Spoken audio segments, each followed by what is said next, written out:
What is a passive house? Passive house.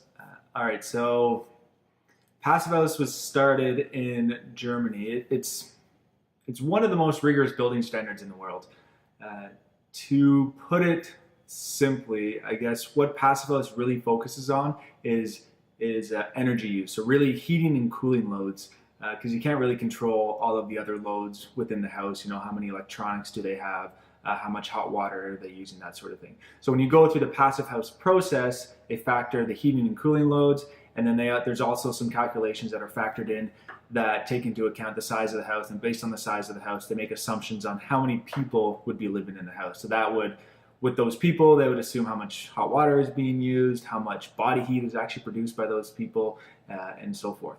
So passive house really focuses on the one main thing is really the envelope. So it's going to focus on how well the envelope performs, how well, which is going to be your windows, your air sealing, and your R values, your walls, under your slab, your foundation wall, your roof, all of those things. A big part of that is thermal bridging. That's a question we'll tackle on another video or podcast. Is, you know, it gets rid of thermal bridging, which is really a material that can transfer heat from inside to outside, or cold, depending on the time of year. So something that doesn't have a high R value. So passive house focuses on those things, and when you focus on the envelope, it's going to make sure you're going to have to concentrate or put some attention into the fresh air system, which we've also talked about in the past, and making sure that you have fresh air coming into your house consistently and the stale air leaving, because when you do make your home that airtight, you need to make sure that fresh air is getting into the home, which is ultimately better because then it's a balanced system. You have air coming into your house at a certain CFM and air leaving your house at the same CFM, assuming your system is balanced properly.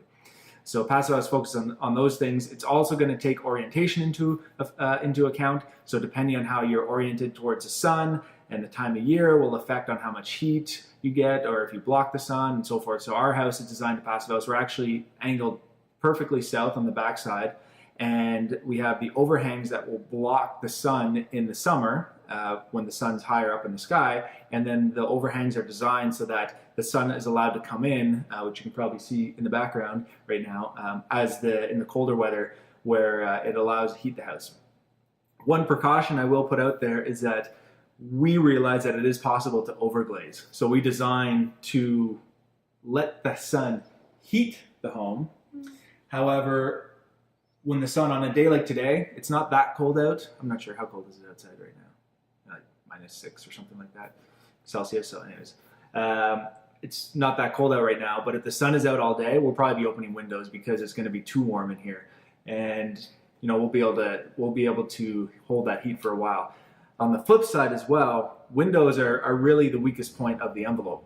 So if we don't have sun for 3 or 4 days and it is really cold outside, it will get cooler in this great room ultimately, because we actually don't have a main heat source in this room. And really, like I said, the window is the weakest point, so our windows only perform so well at R10 or R11, so we are still going to be losing all of that heat through those windows. We thought we would have issues with air conditioning, but it turns out it's actually the heating. Air conditioning is not a problem because we block the sun so well in the summer.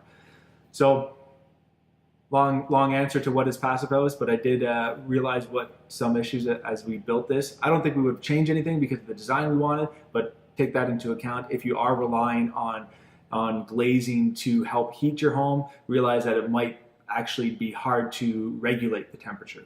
So hopefully there's more passive house going out there if this question's been asked.